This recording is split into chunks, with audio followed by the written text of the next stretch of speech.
We welcome you to another live edition of The Sports Box, your go-to sports podcast featuring great content, conversation, and your occasional disagreement.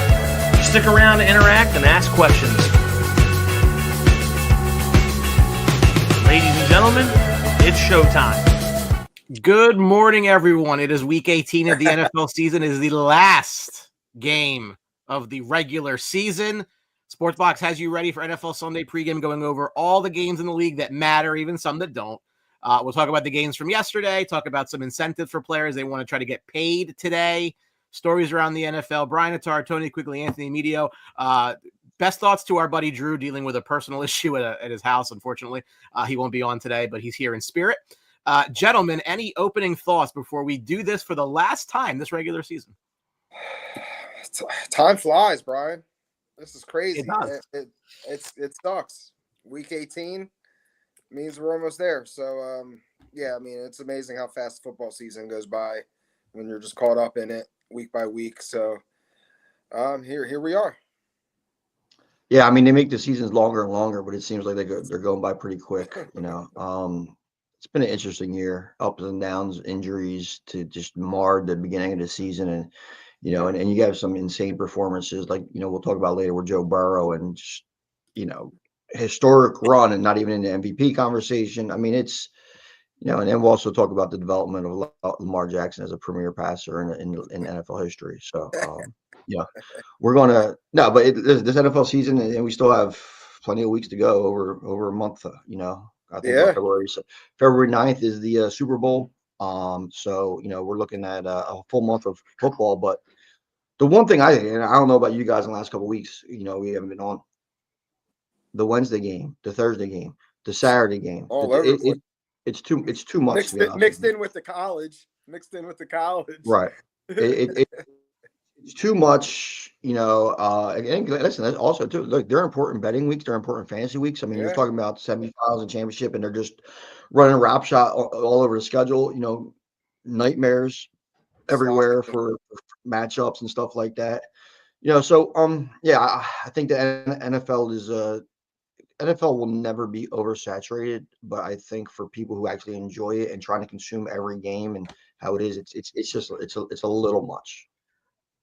I mean, would it shock you if they got to a situation where they have games every day? I wouldn't shock me at all. It's not good for the game. I mean, it kills the game. These games were sloppy. I mean, they weren't good games that we were watching. Right. 3 games in 11 days. That's not good football. That's not good football. It hurts the product. So I'm really against it. I mean, I hate the Thursday night game. I hate the Thursday night game as it is. So. Well, the Thursday night games is almost comical. You expect a bad game. I think there's only like 1 or 2 games all year, but the Thursday night game, like, you expect, you know, under performances, you know, just.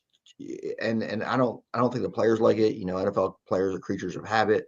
It's just an insane way to do it. Now, you know, the 3 days and 11 games, the Cowboys and the Lions have been doing it for a long time, and that's something that I was going to say, with their organization. But now you're throwing everything. Like, I mean, what was it? Kansas City, Pittsburgh. I forget the other 2 teams. Baltimore and Houston. Yeah. And Houston. And I mean, you know, for the most part, those teams are in the playoff hunts, and you're looking at like 1 or 2 major injuries that could affect those teams, and you don't have the 2 weeks to recover. You have 3 games, and you better hurry up and get ready. You know, and it could be really detrimental. You know, I mean, what if the Chiefs didn't have this huge league? Mahomes couldn't play the last 2 games. You know, and they're stuffed to 2 games missing while he's hurt. It doesn't good. And also too, you know, and as a Cowboys fan, and unfortunately Sixers fan, you know, it's pretty much, you know, that season for us. And I think the NBA and I think LeBron or a couple players came out and said something.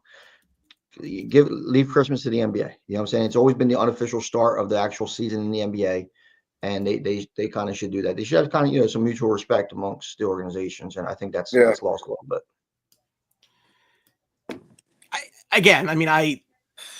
They're not natural football days, and I think it actually screws our circadian rhythm, right? like yesterday, I'm like, this will feel like Sunday. It sucks. Like Tony said, for fantasy importance, it sucks because it just you know, you don't feel like you really got to set your lineups. Like, do you really want to start this guy that's going to play on Wednesday? What if he shits the bed? You fall behind. And there's a lot of decision making. It makes it harder. Mm-hmm. Yeah, no, and I mean, I've always been a fan of hard decisions and that kind of stuff, and making sure you have to put your players out there. But yeah, I mean, I think one league I had a decision to make. George Pickens, play George Pickens, Isaiah Pacheco, or somebody on like Thursday or something, or somebody on like Thursday, or maybe Saturday. But that person, so it throws a lot of that into the mix, throws off schedules. I mean, Listen, it's a little.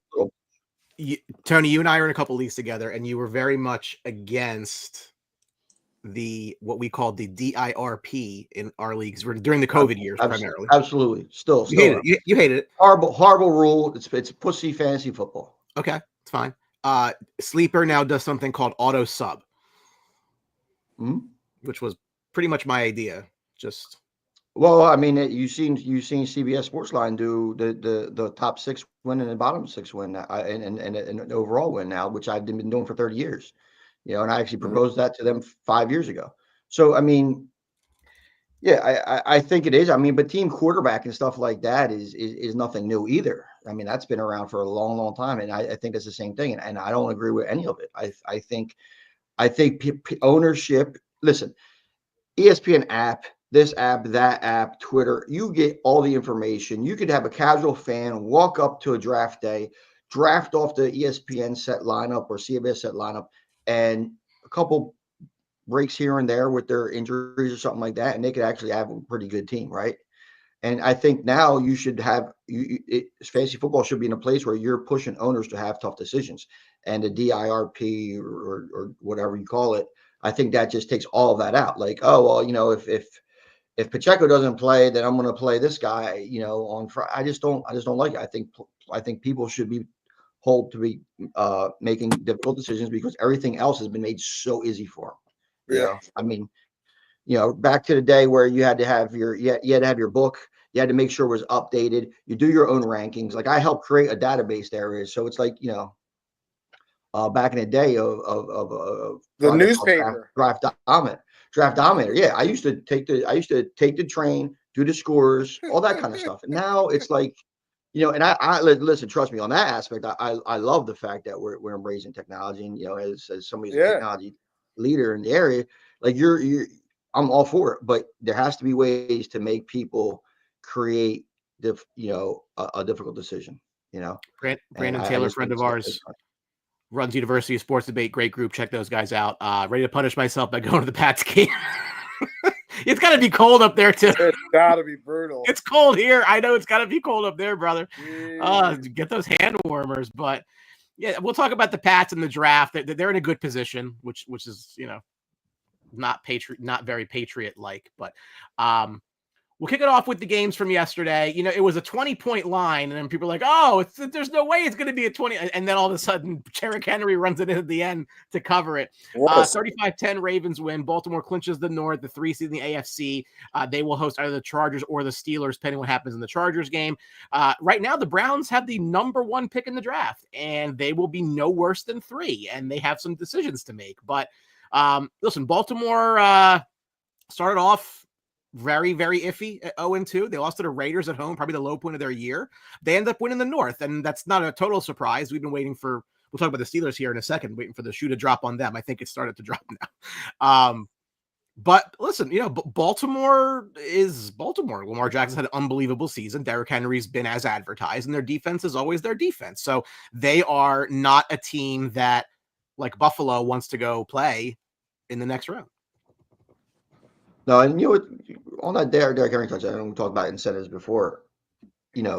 Baltimore's looks great. I mean, they've really been a benefit of this span because they're playing good football, and they get to play 3 games right in a row with good football, and now it's carried over here. The late Derrick Henry touchdown was interesting in 2 aspects, obviously because it provided a cover. The other thing is too, like there's been some talk of incentive on that, and we'll discuss that in a little bit as the games go by. Now, whether it was a rushing incentive that he had to hit or overall touchdown incentive, earlier the reports where it was a rushing incentive, then somebody said no, he already hit it. So I don't know. So I think that could have helped people cash, and I know it's keeping one of my touchdown parlays alive because I did have him for an anytime touchdown. So shout out to Harbaugh for that. Yeah, cash me out a parlay. I kind of thought it was a loss, and when he hit, it was great. I mean, he had an amazing second half. I mean, Baltimore really turned it up in the second half of this game. I mean, he went Right. for clearly. I think most of his yards were in the second half. So, yeah, I mean, this Baltimore offense is when it's cooking, it's really unstoppable. I mean, they have weapons everywhere. I mean, we're going to find out what happened with Zay Flowers. He's supposed to Hopefully, be out the first week. is that what you heard? Yeah, that's pretty unfortunate, That man. sucks, right? Yeah. Yeah, it's really unfortunate. But Yeah. if any team could do it, I mean, it's Baltimore. Like I said, they got Likely. Andrews has been clutch late in the season. Bateman's really turned it on, and obviously we've talked about Lamar. I mean, it's going to be tough for the MVP. I mean, what he's done this year is 4,000 yards, 800 yards rushing. I mean, unbelievable. What, So five interceptions? 5 interceptions. I mean, I this mean, is stuff. It's really stuff.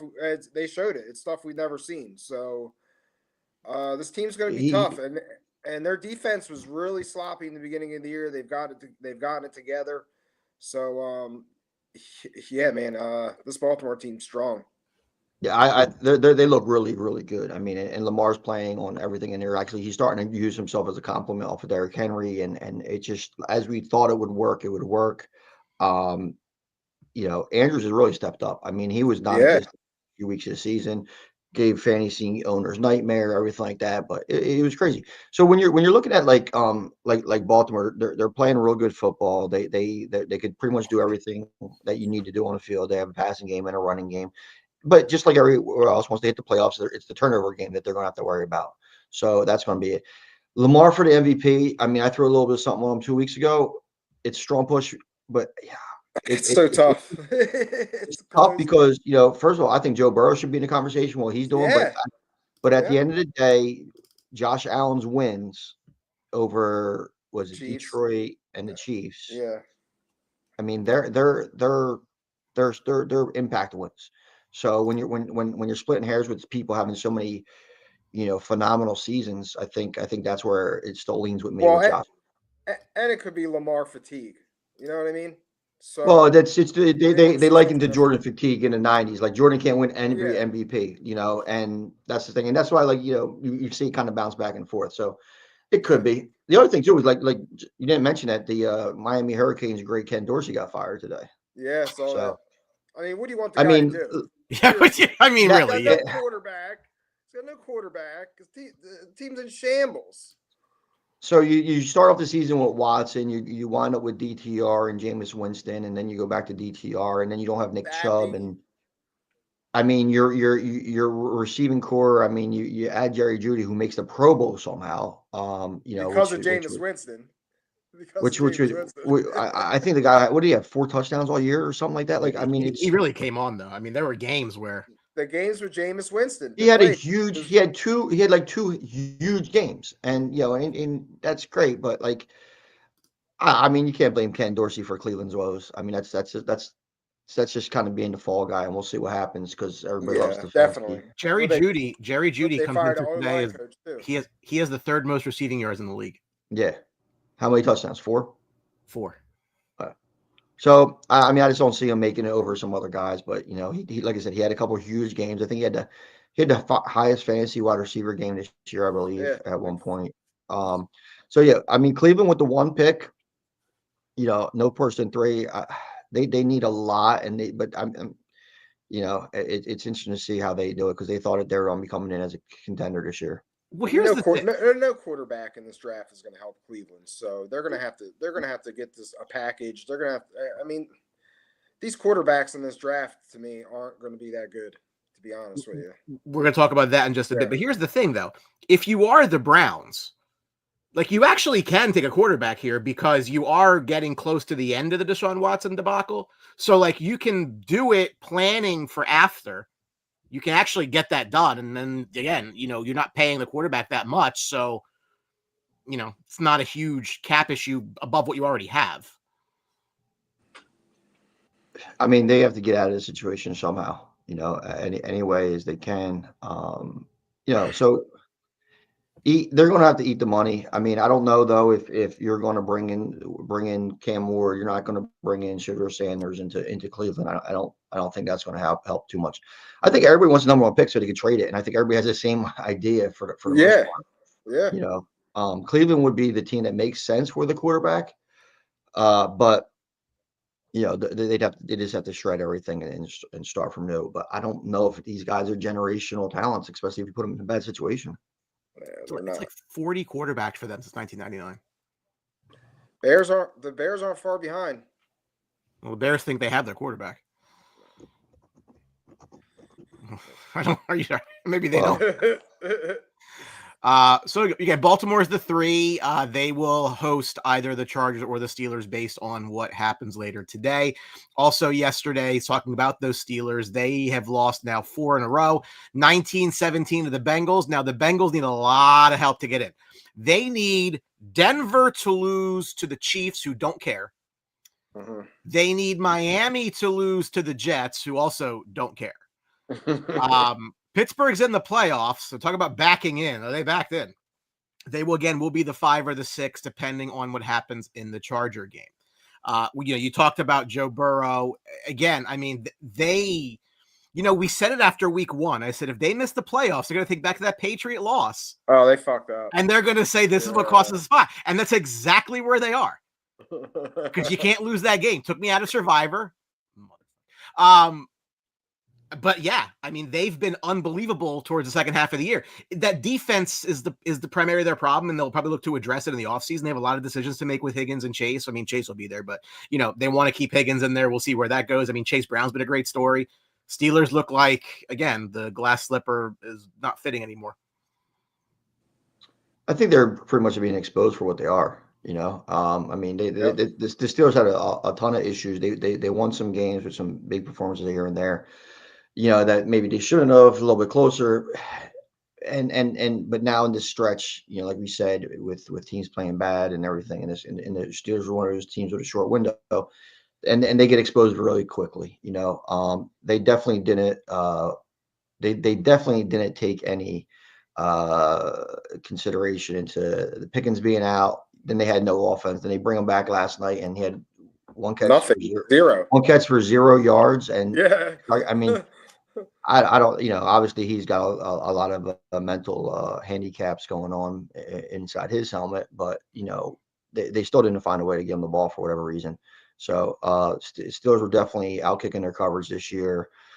Wilson kind of showed what he is. They don't have a lot of talent or weapons on offense. So, I mean, you're looking at a team that I don't really, Brian talks about a lot about teams doing themselves an injustice by making the playoffs or winning. I think this Steelers team definitely did. And the Steelers had opportunities in that game. I mean, they flat out dropped balls that would have put them in position to win. Oh, Pickens is horrible. Yeah. Oh my God. Even Freiermuth dropped one. I mean, they were right there in that game. I mean, their defense. That's the thing with this Pittsburgh team is that keeps them in these games. It's their defense. I mean, they put a lot of pressure on you. I mean, they have a good secondary. But yeah, their deficiencies on offense. I mean, it's crazy. Yeah, you didn't see much of Warren last night. He wasn't a factor. I thought he was going to be more of a factor in that game. Yeah, I mean, when you hold Cincinnati to 19 points, you got to win that game. So, yeah, the Steelers aren't. They're not in good shape right now. And if they have to play Baltimore or something, they're going to get smoked. I think that's who Baltimore. I don't know if Baltimore would rather see them or the Chargers. I'd love to see the Chargers play. I'd like to see that matchup. I mean, they played in SoFi. It was a decent game. I think Baltimore won that game, if I recall correctly. Yeah, they did. Yeah. So yeah, but I don't think I think they definitely would rather play Pittsburgh. One of the things too is Harbaugh versus Harbaugh isn't something that they want to do. You know what I'm saying? Yeah, I mean, it's good for ESPN or whoever to promote it. I think it's a better matchup, but they want to play Pittsburgh rivalry. They'll be concentrating on it. And I don't think Pittsburgh's too far away. But they just need a couple things to fall right. I mean, they have a steady defense, a couple more playmakers in offense because they really only have one playmaker. And when you Pickens is unreliable. Yeah, he's unreliable. And so they need somebody out there. Neither of the running backs. I mean, Jalen Warren was supposed to be the man this year. He came in a season. He was getting drafted higher than Najee Harris in fantasy leagues and everything else like that. And it was kind of just like, well, what's that meme with the kid poking the stick? Do something, you know. I mean, and that's what it's been like with him all year. Yep. So you're looking at a guy who's just not. You're looking at really a team that I mean, their biggest playmaker is T.J. Watt on defense, probably. You know what I'm saying? Like, I mean, he's the one who can really turn the game around. You know, and I think that's something that they need. And Russell Wilson, for everything he isn't, you know, he's not going to be that guy who could win without a playmaker. I mean, we just talked about Josh Allen and Lamar Jackson, and you talk about neither of them have a receiver that's as talented as George Pickens. Zay Flowers is up there, Pro Bowler now, but you know, we know that's what that's worth. Right. And you know, and Wilson isn't a guy that could get the most out of nothing. You know, and Mahomes for the same thing too. I mean, you look at a receiving quarter, they're not world beaters. Real quick, just to go back to Brandon's point earlier, just says, this is Schefter. While the situation remains fluid, there has been a noticeable shift regarding the future of head coach Gerard Mayo. There are quote unquote nervous people in the building, and the current belief is that New England is leaning towards moving on. So maybe, Brandon, it might be an okay day for you anyway. Yeah, I thought they're talking about. I think they just announced somebody as a front runner for that job if they decide to replace him. I forget who it was. It was a former player, big name. Was it Bill Belichick? Yeah, definitely not Bill Belichick. Definitely not Bill Belichick. But yeah, I actually forget who it was. But you know, we could see them going in a different direction with Mayo. I will say that team. I don't think the Bengals get in. I think that's asking a lot. Right? It is asking a lot. That's not going to happen. But Buffalo does not want to see the Bengals. Buffalo doesn't. I don't think anybody really wants to see the Bengals because they know it's going to be shootout. But I can't see Denver losing today. I can't see Denver losing. I could see Miami losing, but I can't see Denver losing. Yeah. You know? Yeah, if you're the Chiefs, you don't want the Bengals in either. No team wants the Bengals. So it's like why would you do them any favors? I don't know. Exactly. So I think Cincinnati is a very, very little shot winning. Adam Schefter says teams may call the Steelers about trading for Mike Tomlin. Jeez. Tomlin would love that. How about that? I mean, when was the last time the Cowboys were +7 at home? Do they have any pride? No. Lose. Well, but the problem is they do, Brian, and they've been before that Eagles game last week, which was a little bit of a head scratcher how poorly they played, but you know, game was extremely close except on the scoreboard.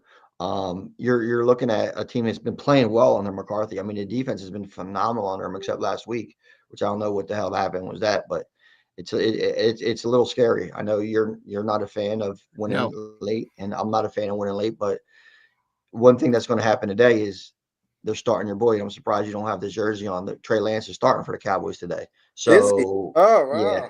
Good. So I think that's going to end. I mean, he probably should have started since week 10 to kind of ice the Cowboys season because he would have led the league in interceptions in only 7 weeks. So but yeah, it's going to be interesting.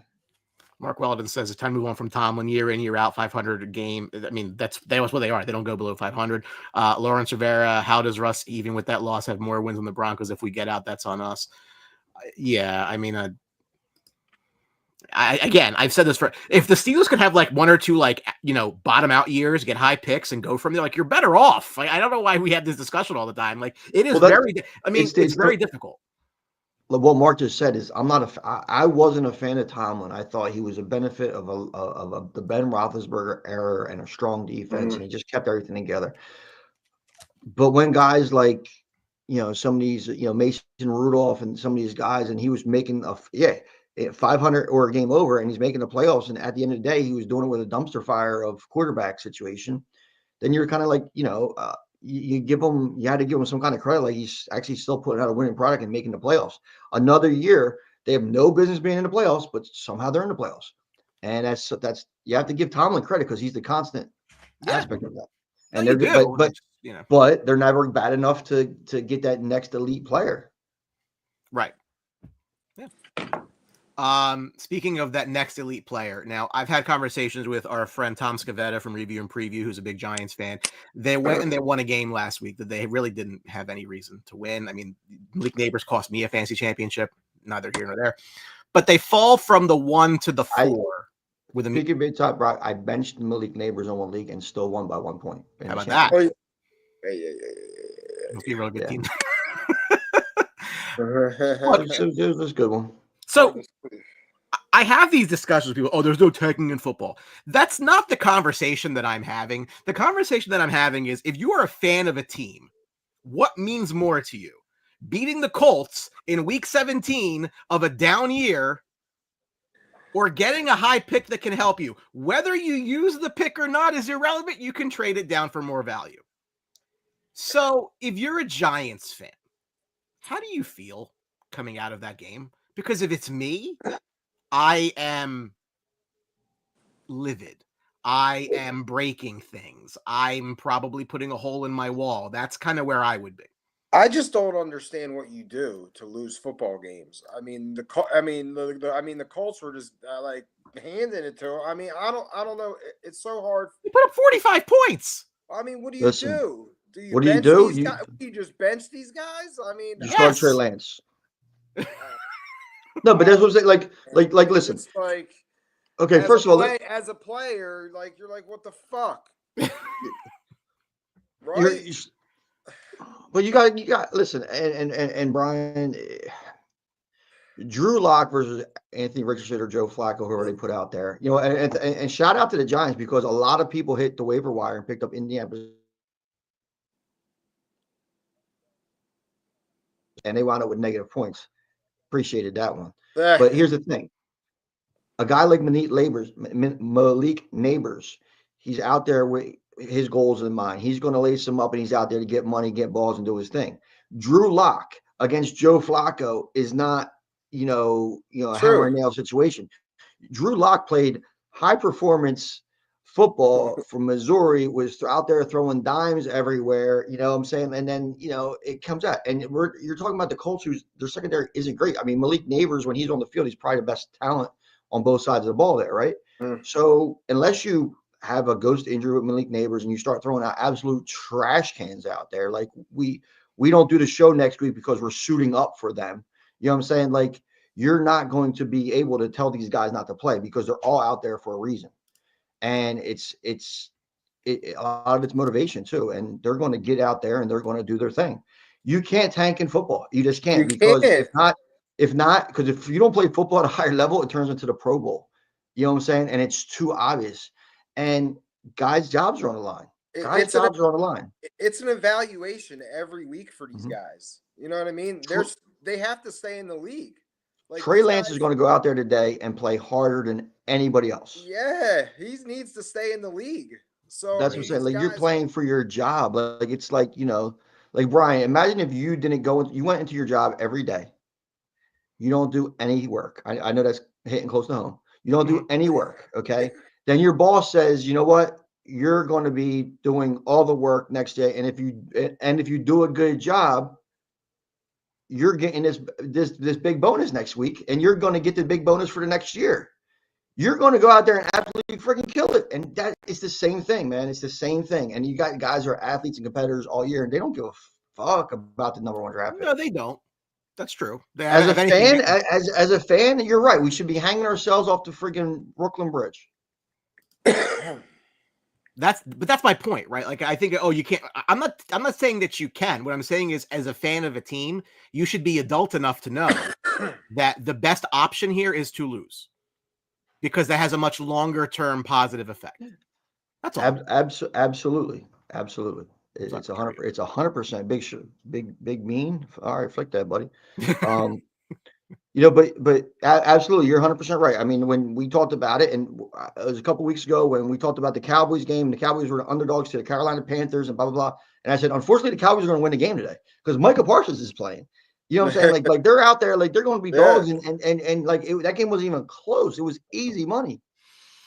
But if like the fan of me, I'm like, damn, like, I mean, if we lost to the Panthers and I'd love to be sitting here with a top 5 pick, but it's just not reality. You just got to embrace we live in a highlight world. We literally live in a fantasy football world, but the reality of the game sometimes impacts that.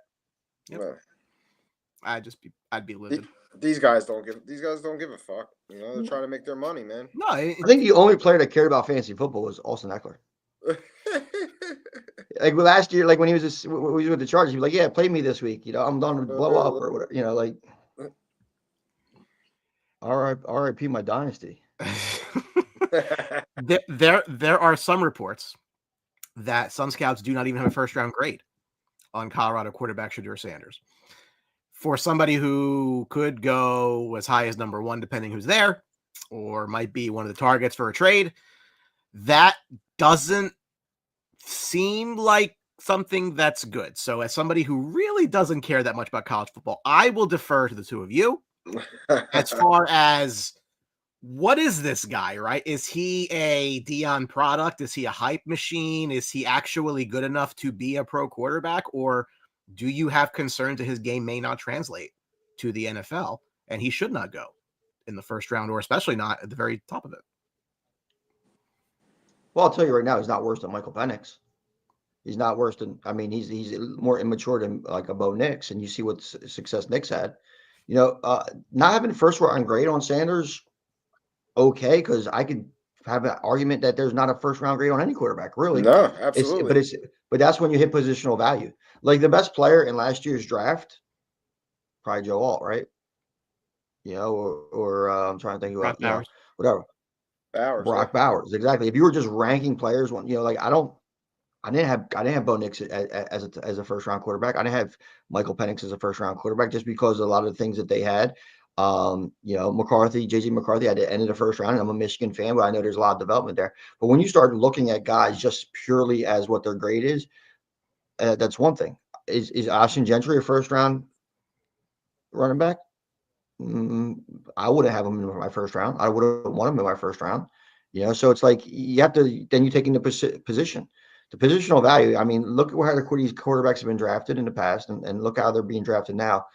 And you're seeing way too many people. Now, not having a first round grade, whatever the scouts are, that's one thing. But would those same scouts be forced to take them in the first round? Like it's easy for like the scout of Kansas City. He's like, yeah, I don't have a first round grade because you're not even looking at that. Yeah, you know what I'm saying? Like, and it's ridiculous. And like, and as an owner, GM, or whatever like that, I don't want I don't want the Buffalo Bills scouting Shedeur Sanders to determine whether he's a first rounder or not. If he's available at the end of the second round, maybe you take a look at him for trade value or whatever it is. But you know what? Yeah, and also it could be one of these teams out there that Deion's like, yeah, there's no way he's going and playing for that organization. That's it. Which could be the Cleveland Browns as well. I don't know. I've watched him play, and he does some good things. He does some bad things. Obviously, I think it's a lot of the competition he's played against in his career. In some of these games of Colorado, these big games of Colorado, they haven't won. He's put up some numbers, but I don't know. I think it depends where he goes. I think obviously the physical skills there and the mental and the leadership. He's got that Deion swag, but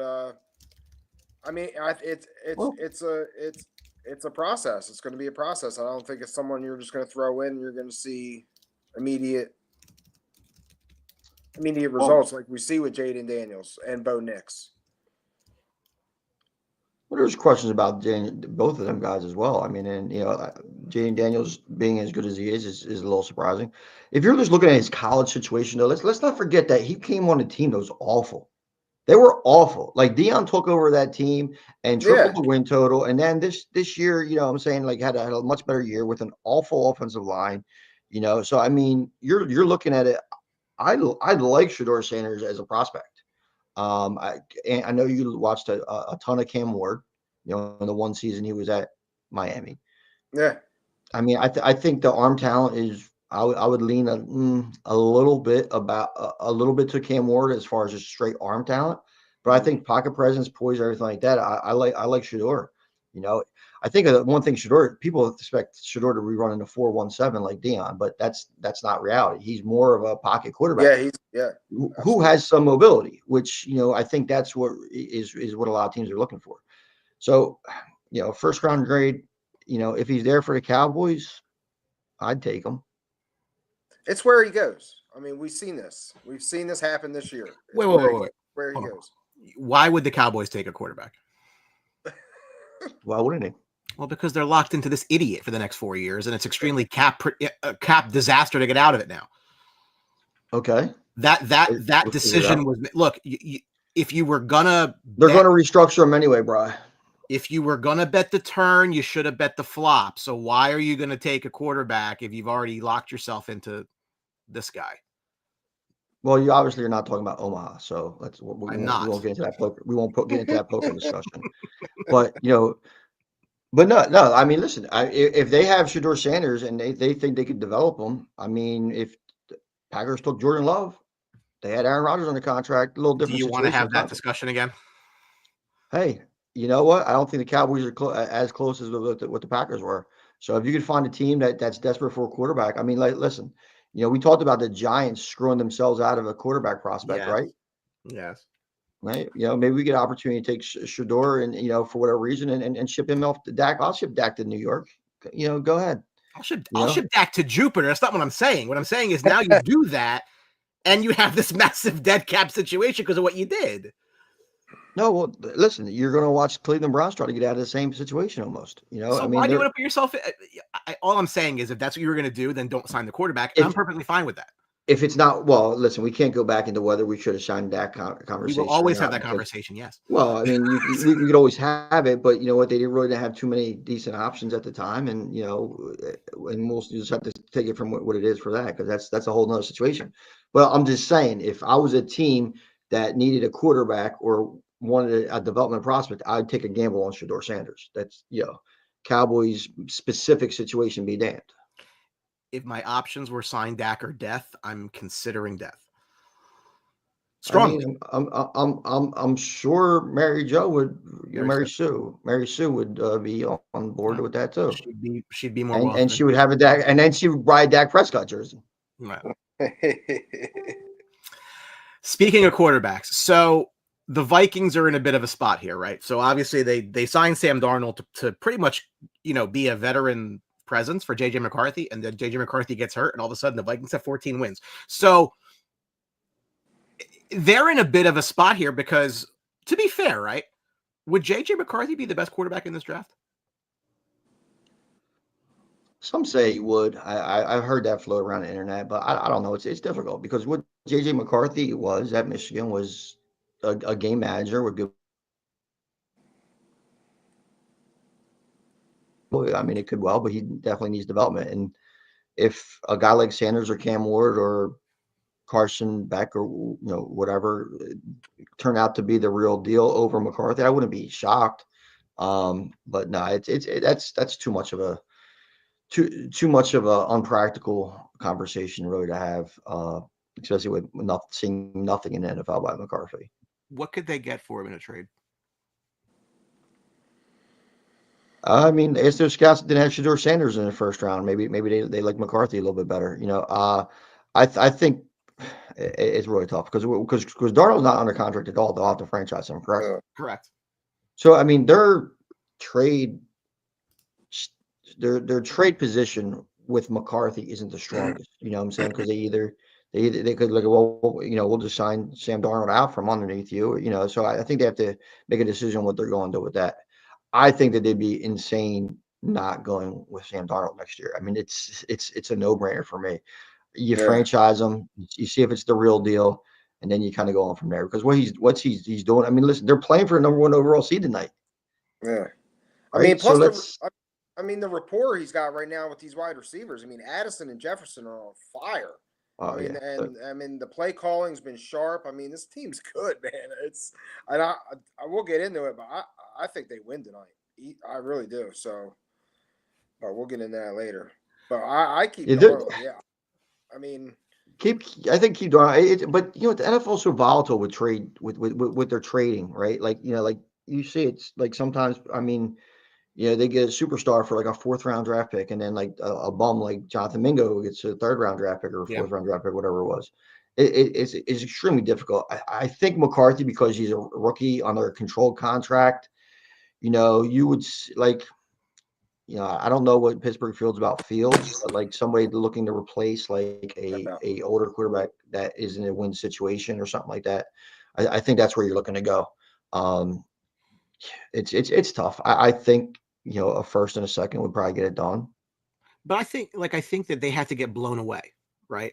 Because again, I would go with Darnold too, but you do want to see it more than once before you commit your franchise to it, right? So I think the play, frankly, Absolutely. is franchise Sam, have him do it again, and if he does it again, okay, then you've earned that deal, and then you trade McCarthy at that point. Like I don't necessarily think that the return would be that much, unless you get a team that just blows you over and says we'll give you a top 5 draft pick. Well, okay, well then I got to do what I got to do. Yeah, the thing I think that's really one of the determining factor is that we don't know how far in his recovery and his development and what he's actually worked with the Minnesota staff is. So obviously bringing in Darnold and having JJ McCarthy there, they were going to probably go with Darnold to begin with the season and then try to, bring McCarthy along and kind of see how that goes. I don't know if it would be like a Flacco Richardson situation, because I know McCarthy has a way more heart than Richardson ever has, but you're looking at, now get them in your organization, get them in the routine, get them in your playbook, get them out there getting reps every week, and see, that's when you'll see his true development. So my instance, I'm not trading McCarthy yet. Darnold's going to have to show me what's going on next year too. Finish this year, because and here's the other thing too. We just brought up Dak. Dak's had some phenomenal regular seasons, but he hasn't been able to get it in the postseason. Darnold's going to have to show me in the postseason too. He's going to have to play well in the postseason. It can't be a meltdown and everything like that. So to put that into consideration. Yeah, I mean, listen, if they win tonight, and then Green Bay goes into Philly and beats them, and then Green Bay goes and beats Minnesota in the first game, I mean, then you got to really okay, well, what did we really have? Right. Exactly. Another fool's gold situation. Right. I'm sure Ant's going to get back on, but tomorrow is the infamous day of the NFL schedule when people lose their jobs, known as Black Monday. So, question for you, my friend, is who's getting fired? Who should be fired? Who won't be fired? General look at the coaching carousel around the NFL. Well, who I'm cheering for to getting fired. Well, he doesn't need to be fired. He can just be not retained.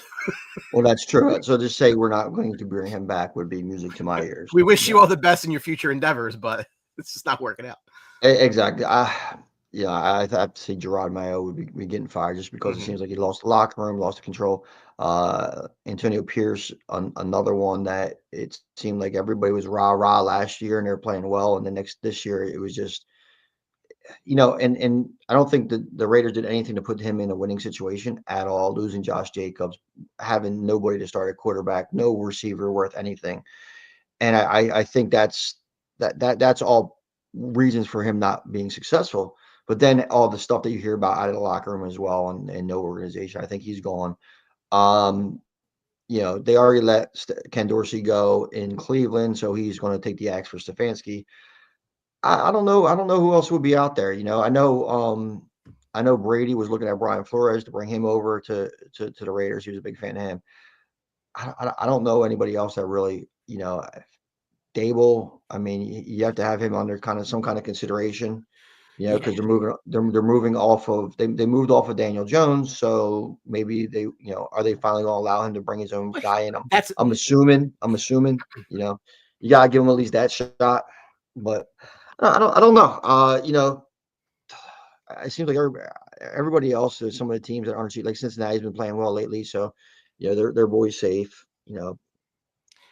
So what I heard with the Giants was that they're looking like the GM's going to stay and the coach is going to go. Listen, I mean, if the coach, he's going to be a hot name, right? I mean, like if you just took, because again, I've had this conversation with Tom a lot about that they brought him in, they won these games that were coin flips on a bad schedule. They made the playoffs. They beat the Vikings. All of a sudden, you're forced into signing Barkley and Jones and not letting this guy get his own quarterback. So, I do think I would like to see him. Yeah, it's a good point by Tom. I think Dougie P's probably on the way out. I think that's probably been the worst kept secret. Just because of the way, which is fine. I mean, I wasn't a huge fan of him anyway. But I think if you're the Giants, I would keep the coach. That's just me. I think if he becomes available, he will not have a short list of suitors. I think he'll have his pick of jobs. I think that's still what he did in Buffalo is still on his resume.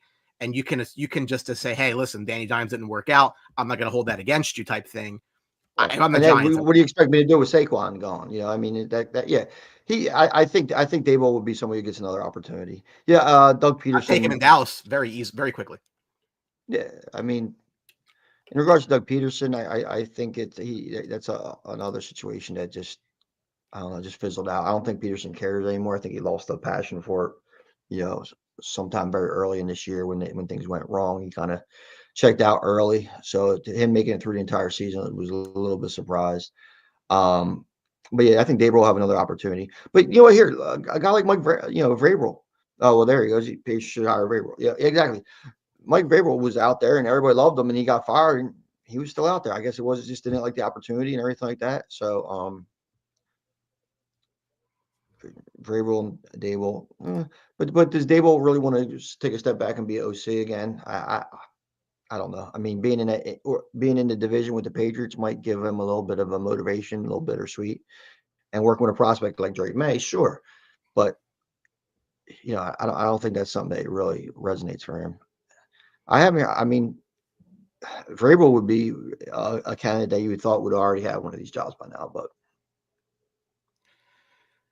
Yeah, I mean, you look around the league, right? I mean, the Saints already fired their coach. I mean, I think Kyle Shanahan's probably safe. I think, obviously Arizona's safe. We'll see what Dallas does. Seattle. Like, I mean, there's usually like a quarter of the league like rolls over. I don't think you get a quarter of the league rolling over this year. no, I think it has to do with a lot of it is because there was already so much change last year. Yeah. And then it's kind of just like, wait and see. And the guys who, like even Mike McDaniel is kind of awkward. He's a quirky kind of guy. I think his genius and play calling kind of, showed that it was a little exposed a little bit, and I think he's like 3-40 on challenges or something absurd. I think that their little late playoff push probably will save him a little bit too. His injury saved him a little bit. So there's a lot of excuses, but I think he might be somebody if they had a better opportunity to get rid of, and if Tua wouldn't cry about it, that would probably be gone. I will say this: if the Eagles lose that first playoff game, I think Nick's gone. Do you? Yeah. I don't know, man. I don't know what he does. I really don't know. I mean, look, credit to the team, but like I don't know what he does. But I think he does what a head coach is supposed to do. You hire your offensive guy, you hire your defensive guy, and then you run the show, and you do everything else. Like I think the way he does it is the way it's supposed to be done. But everything I hear is that he gets meddlesome in that kind of stuff too. Like he injects himself in the defense.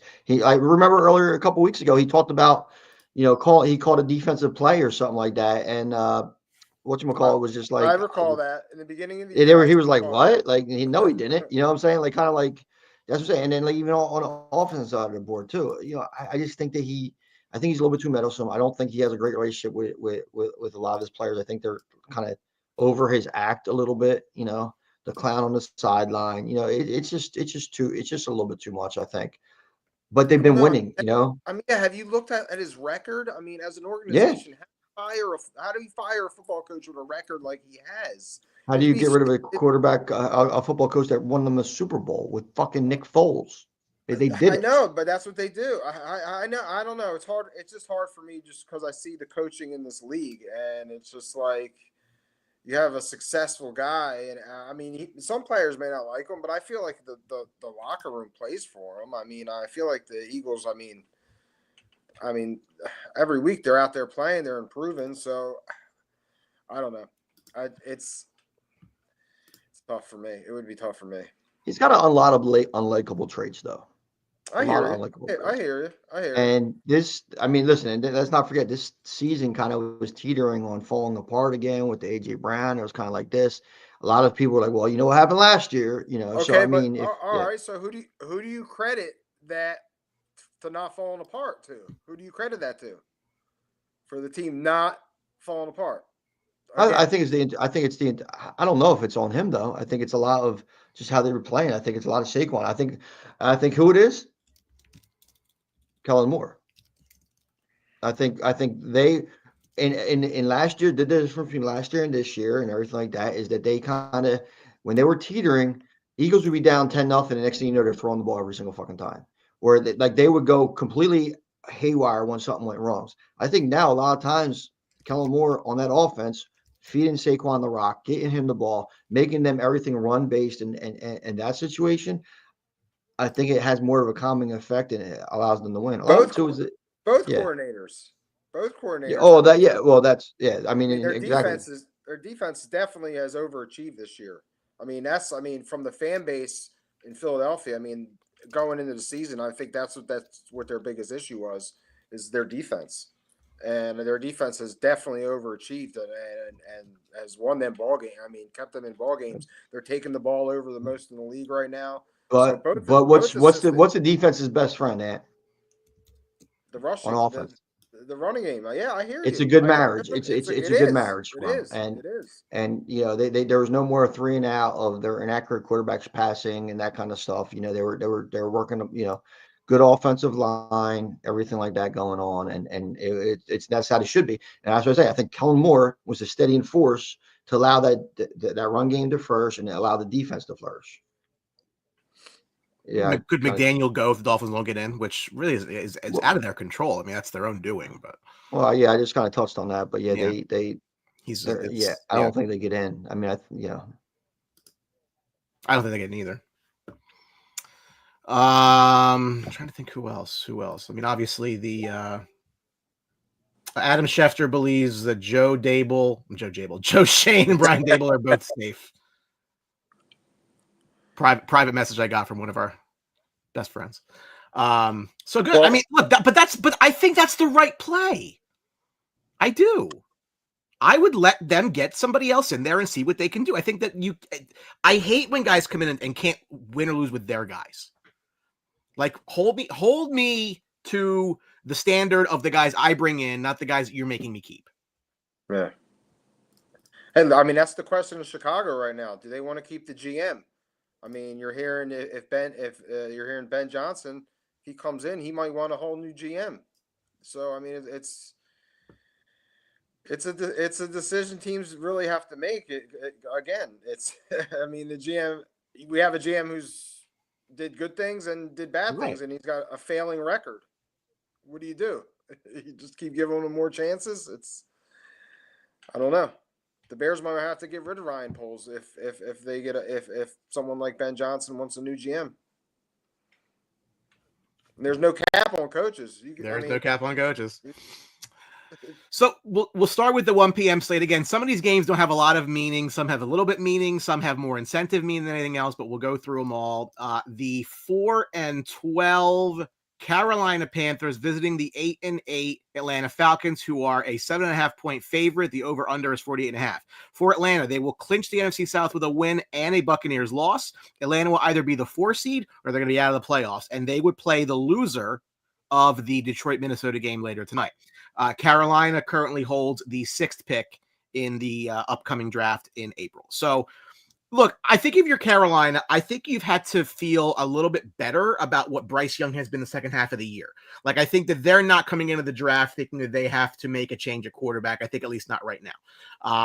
Atlanta made that change, which, neither here nor there. I mean, they did win a game. They should win today because the Panthers don't care. I don't know that it matters. I think Tampa probably wins too.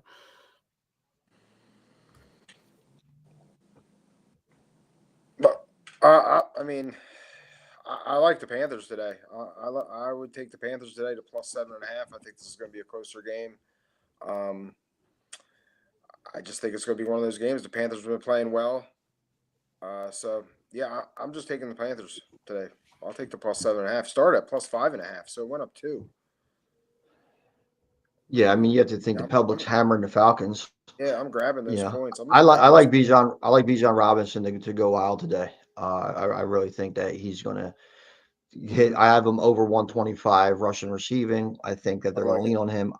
I like Atlanta to win today. I'll take the 7. I mean, listen, it could still be a close game in a 21-14 victory for Falcons if Falcons to show some life. I don't know if they will though. I mean, you could see them kind of being up and down a little bit. And what their effort was. So, I think that I'm going to take Atlanta. I'll buy the Hulk down to 7 and Bijan Robinson all day over. Yeah.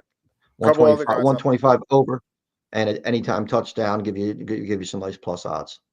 Yeah, a couple other guys. I mean, you see it. He's getting more involved. Kyle Pitts. I mean, last week touchdown. So I see him. I see him at plus 200. It could be a good friend of the quarterback. So yeah, I like a little Kyle Pitts 200, and even the backup running back out Algier. He's getting a plus 205 today. I could see him getting in. So a couple guys there. I'm looking at a lot of guys on the plus side today.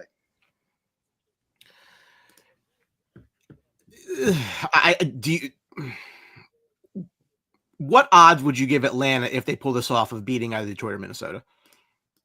What odds? I'd have them. How would you feel about that? I'd feel very strong that they would not beat either team. Maybe not with Michael Penix on their center. No shot beating either team. Now, if you're talking about this team with Kirk Cousins, I would give them a better chance because as bad as Kirk Cousins is, sometimes he comes out there and spins it and does the right thing, which is not something that Penix is really able to show yet. So I think that, Cousins is able to have one of those games, like I said, four touchdowns, almost like old school Jameis Winston, Yeah. And I think I would give the odds to Cousins in there, but without him in there, I don't think either team has a chance of winning. I mean, listen, I'm weary about Detroit. I think they're very, very vulnerable right now. If they're not scoring 5-6 touchdowns a game, I mean, their defense is really banged up. And I think a team like Atlanta could maybe take advantage of that. So maybe the Falcons playing Detroit, I give them a little more shot. I like their offense against their defense. It would probably be a shootout. In Atlanta's case, I mean, they do have one of the better secondaries in the NFL. So, I mean, that's what you need against both of these teams. But, yeah, it'd be tough. It's going to be tough to beat both of them, either of them. Yeah, like that's the thing. I mean, I think that I agree with you. So, I mean, yeah, you'll get in. I'm not going to be there for very long. Yeah. Well, as far as that goes, I just don't see like Detroit. Yeah, Detroit's exposed, but what we saw is you better be able to keep up with them on offense because they're getting creative and they have weapons. I mean, what they've been doing with Jameis Winston, Williams, and stuff like that now. I mean, I just don't think Atlanta could be able to kind of keep up with them, the pace, or really with Minnesota either. Like I say, I think, like I say, a Kirk Cousins shootout, potentially Penix shootout. Nah, not happening. So again, we'll pick Atlanta in this matchup for obvious reasons. They have something to play for. The Washington Commanders 11-5 against the 7-9 Cowboys, laying a touchdown on the road. 43.5 is the number. Washington has clinched the playoffs. They would clinch the 6th seed with a win or a loss by the Green Bay Packers. They would be playing either the Eagles, Bucks, or Rams. The Cowboys come into the day with the 13th overall pick in the draft, which is probably about 12 less than I would like it to be. And that's a problem. Trey Lance starts today. There was no incentives in the other game. Linval Joseph is a sack away from $100,000. Good for him. This is a McLaren game. I believe he has something going on today. I think it's actually, go ahead. No, so the Commanders, Dorrance Armstrong sack away from hitting 250. Dante Fowler needs a half a sack to make 375. And Zach Ertz is 9 receptions away from $250,000. 90 yards away from $250,000 and 2 touchdowns away from $250,000. So if he goes 9 for 90 and 2, it's a good day to be Zach Ertz. That seems not overly likely. Neither here nor there. As we mentioned, Trey Lance gets a start for the Cowboys. Okay, but Bri, it's a great day to have. Bears interim head coach Thomas Brown will interview for the full-time head coaching position. Yeah, you know the rules. Yeah. I understand. Go ahead. So I mean, yeah, but it's a good day to bet Zach Ertz props, right? I mean, I think you have to. He's not going to go 9 for 90 and 2 touchdowns, but you know what? I guarantee they try. They are going to try. They are going to get Zach Ertz. So I have Zach Ertz over 6.5 catches. I have Zach Ertz over 50 yards. And a touchdown. Give me half. In the red zone. He's been good in the red zone. And 1 touchdown. One anytime touchdown, 50 yards, over 6.5 receptions, parlay that stuff. He don't have to be great. He doesn't have to hit all incentives. Just have to be good for me. He's a legit target in that offense, so he's He been is. consistent. So I'm all in. I'm waiting, Tone. I'm going all in on Zach Ertz props today. I know that. And then the other prop I like in this game, Trey Lance over 50 yards rushing. Okay, that's got to Trey be. Lance over 50 yards rushing is plus 140. I was going to say it's got to be some plus value there. Yep. Yeah.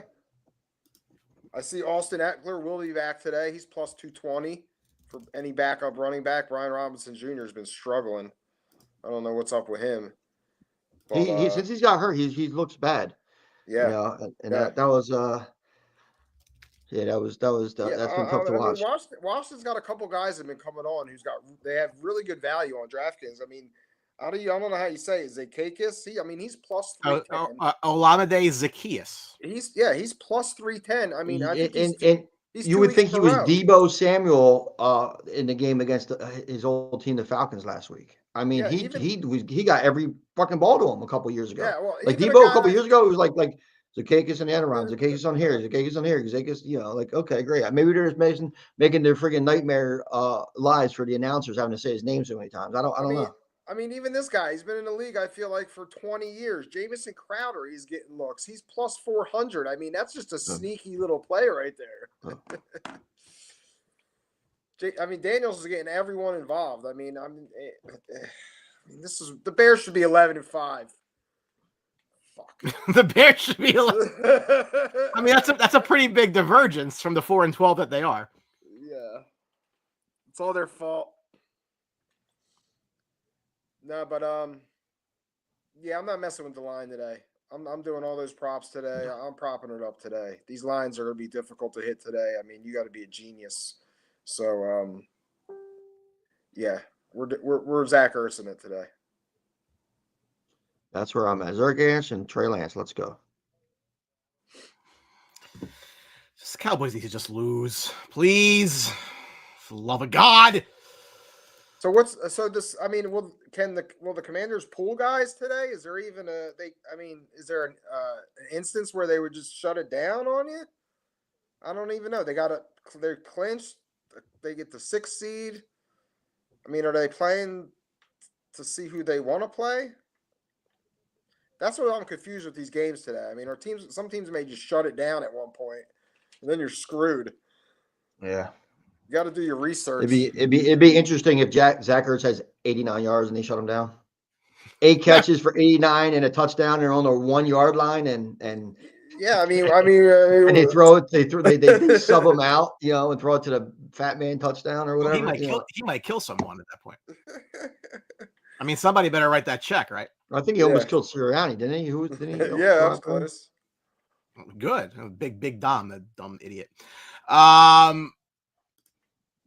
So I asked Stu Feiner what he thought about today's Green Bay Packers versus Chicago Bears game. The Bears are going to be a much improved team this year. No two ways about it. Yes. But the Packers are going to blow them the fuck out like they do. Doesn't matter. Aaron Rodgers, no Aaron Rodgers. Doesn't matter. All Packers, all day. Fuck the Bears! Fuck Chicago! Fuck you! It's Green Bay fucking Packers! That's hurtful, Stu. Fucking Packers! The Packers, a 9.5-point favorite, 11-5, hosting the 4-12 Bears. 40.5 is the number. Green Bay is in the playoffs. They would be the 6th seed with a win and a Washington loss. They would play either Philadelphia, Tampa Bay, or the Rams. The Bears are holding the 9th pick. Anthony, thoughts? I can't wait till the season's over. It ends at 4:00 today. It's been right. I'm a sucker. I'm a sucker in the beginning of the season. I bought into the hype. I bought into it. I had belief that this team was going to turn it around, be a playoff team, be a serious contender, and I bit for it, and I'm just pissed about it. And it's just been a disaster. I really don't know what else to say. This organization is it's week by week. They found different ways to lose. It's just been it's just been a disaster, and I can't wait till 4:00. They just pulled the Trey Lance rushing yards prop for some reason. Well, Yeah. So Okay. with that said, 9.5. I'm taking the Bears at plus 9.5 today. I think they'll hang in there for a little bit, maybe get a late touchdown to cover. I like the over 40. I like the over 40. Yeah, I don't know what the conditions are going to be like. I got to look into that in Green Bay. I know a whole bunch of places today. Yeah, we used to have the weather report. What the fuck? But yeah, I don't need a Bears. I don't need a Bears win today. Just finish it out. I think the max they could get up to is 5 today. With if things go all their way, they lose and everything goes their way, they could get up to 5. So I'll take that gamble today. So that's about it for me on this one. so there's talk of the like the Rams are resting guys today. I don't know how to feel about that, but if you were the Packers, like, you're either going to play the 3 seed or the Eagles. Yeah, I don't. Yeah, again, who knows what's going to happen in this game? I'm looking at it and I see Josh Jacobs minus 120 to score a touchdown. That's a little fishy to me. That means they don't think he's going to be in the game long. Because Josh Jacobs' touchdown props have been 170 and up for the last month. Yeah, I thought one like that 185 minus 200 kind of deal. Yeah, so it's a little fishy to me. This is another game where you got to look into what's going on. Maybe live. Today's a live. You could, if you're really paying attention, sitting on the couch. You could live bet these games today too. So they're going to be difficult. I think they're going to be ahead of you though. Oh, yeah, that's it. You got to look at the app. You got to look on the app, like, follow it that way. Yeah. So Packers win, right? Yeah. Yes. I understand. And go on YouTube, Brian, after the show. Check out week 18 of the Sports Advisors, because Stu went on another rant better than the one you show. So I think really. So next year we could re-up it. All right, I will look into that. Send me a link. I'm not afraid of cutting anything for our benefit. So by all means, you can find it on YouTube. The Houston Texans will visit Tennessee, with the Tennessee Titans, who like to pretend they're from Houston and wear old Oilers stuff. 9-7 at 3-13. Tennessee's a 1.5-point favorite. Why? Because Houston's got basically nothing to play for. They have won the AFC South. They will be the 4 seed. They will play either the Chargers or the Steelers. Tennessee currently sits with the 3rd overall pick. Good for them. They might be in the quarterback market. They might not. We'll see. Houston. Bit of a sophomore slump for CJ Stroud. So I think they'd rather see Pittsburgh than the Chargers. Yes, they're both playing the same. They kind of both backing in, not playing good football. Yeah, if I was them, I wouldn't want to see a Jim Harbaugh Chargers team. They're going to be ready to play football. So, did they play this year already? Yeah, I'm sure Tennessee lost. Tennessee lost to everybody. Tony Pollard needs 83 rushing yards for $250,000. Another $200,000 for 2 touchdowns. That's on the offensive side of the ball. Houston, Joe Mixon's $1.7 away from $250,000. Now, what do you do there? You pay him the $250,000 and you sit him. This game means nothing. That's what I mean. What are we going to look at for Joe Mixon today? Yeah, this is gonna be difficult today. I would jump on the Pollard stats. I like him for at least 1 touchdown today, and I think they'll feed him to get him the 80 yards. Especially if the Texans start letting go and not taking some guys out on defense. So yeah, I would jump on the Tony Pollard day. I'll go over the 80 yards and a touchdown. And like I said, if you're on the couch, he's got 1 touchdown. You could live bet the 2nd touchdown if you're watching the game, paying attention. Last night, Who would have thought? I had Derrick Henry in a parlay, 2 touchdowns. I'm not paying. You know what I mean? You might get it. Tony. Yeah, this game. I mean, it's crazy to say Houston clinches the AFC South because I mean they haven't played good football this year. We're not really interested in seeing what's going on here. I don't think they're playing anybody, so I think Houston still wins the game. I don't. I think Tennessee's going to do enough to lose. Be interesting to see what Calvin Ridley does today. He's been up and down with some big games, so I'll keep an eye on him. But that's pretty much it in my interest for this game. Yeah. Like I said, I'm propping it up. I mean, what I'm looking at. I mean, you're looking at. All these lines tell me something. I mean, Joe Mixon. Since when is Joe Mixon plus 140 to score? Since when is Nico Collins plus 170 to score? So these lines are telling you something. So I'm looking down. I'm seeing Dameon Pierce plus 400 to score a touchdown. Why not? Why not? Right? That's good value. So I mean, that's things to look at. So yeah, I mean, I'm sprinkling Dameon Pierce today for plus 400. I think he's going to get a bunch of touches. I'll take it. Don't they have that other back too? Oh my God, journeyman, Oklahoma. Spears? What is it? What's that? Oh, Dare Ogunbowale. Yeah, Yeah. for yeah. Yeah. Dare Ogunbowale, whatever. He's in Tampa one year. Morella thought he was being a good fantasy pick. Yeah, whatever. Plus 500.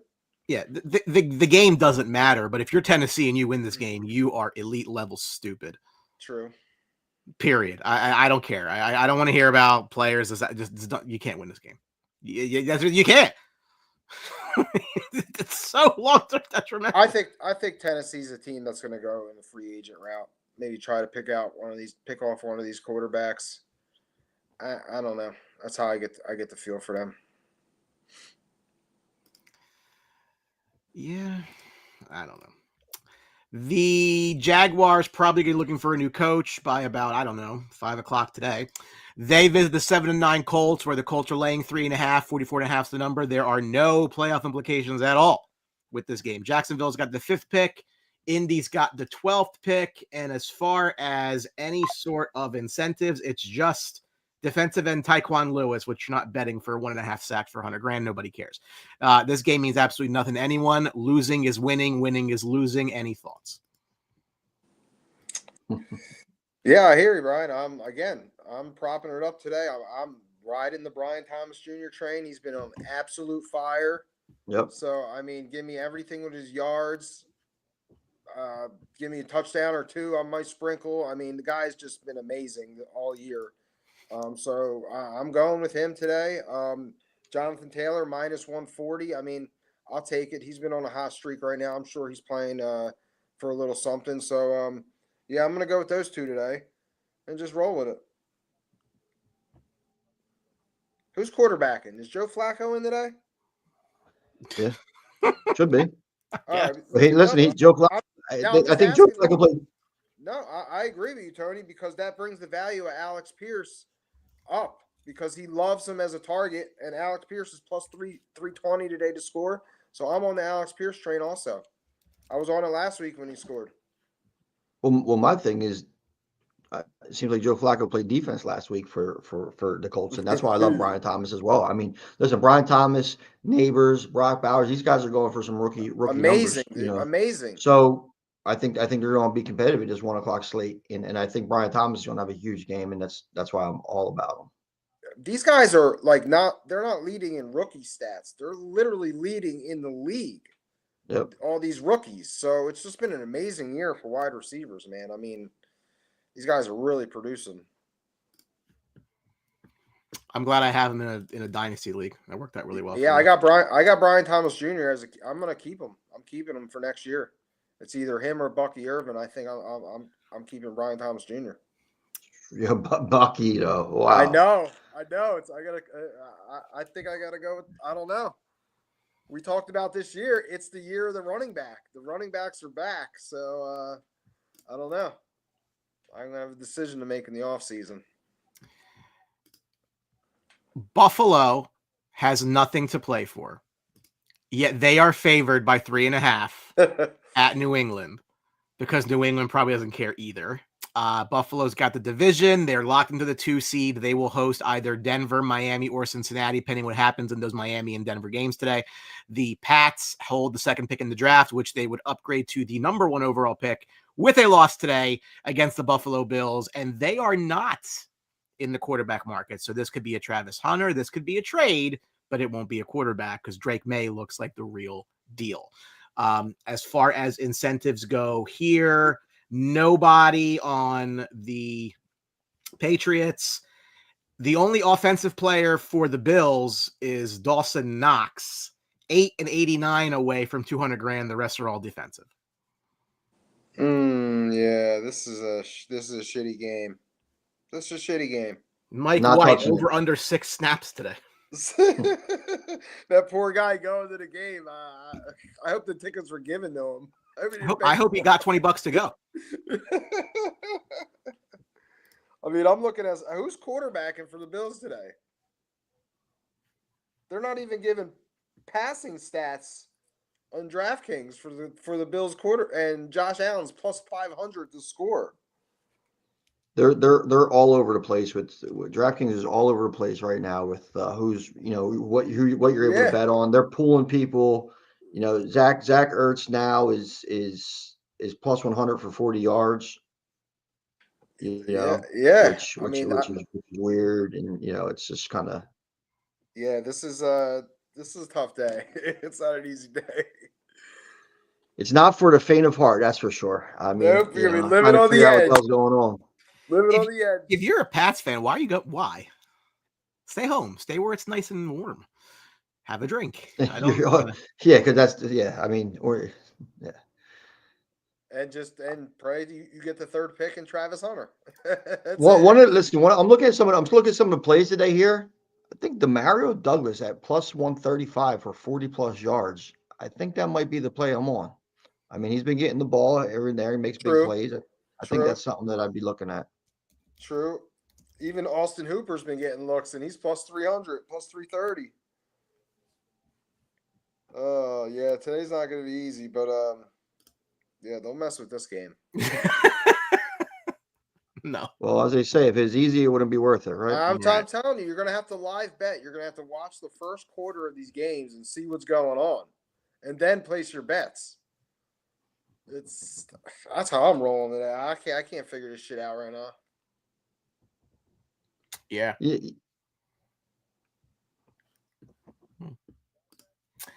The New York Giants, who apparently don't care about the draft, they're 3-13. They go to the 13-3 Eagles, who are laying 2.5, who I think Tanner McKee is playing today. 35.5 is the number because nobody's going to try to score points. The Eagles are the 2 seed. They won the NFC East. The Giants sit with the 4 pick. Should be the 1 pick, but it's the 4 pick. Different conversation. So nobody on the Eagles is playing. Correct. Nobody on the Eagles is playing. Which is, by the way, it is the correct call, right? So for all these troglodytes who want to say, oh, Saquon, you should get the rush record. Nobody cares. Your team is trying to win a championship. They're not trying to, what's it called? Get Saquon the record. I have to block people who are. And listen, I don't, and I think I was on record saying that Saquon doesn't get the record either way. If he plays or doesn't play today, he doesn't get the record. Not that he doesn't get the yards needed, but it's an extra game. You can't start getting. There has to be some kind of line of delineation between, in 5 years they're going to be playing 20 games a year. Yeah, you know what I'm saying? The real record. Yeah. Well, the same thing in college football. They're not there, and as for Barry Sanders, they're not including his bowl game. Like it's just the whole thing. But yeah, I agree, Brian. I mean, obviously Saquon wants to play. But it's for the team, the overall team. I mean, you can't. And I mean, when you had your best lineman, all pro lineman, come out and say he wants to rest, what do? You know what I mean? It's kind of like it would be selfish to throw these other guys out there. God forbid one of those linemen get rolled up, someone gets hurt. Oh, not Saquon though. Zay Flowers probably scared a lot of teams. Absolutely, yeah. Absolutely. And listen, that's not going to forget. Joe Burrow went down for a little bit last night too.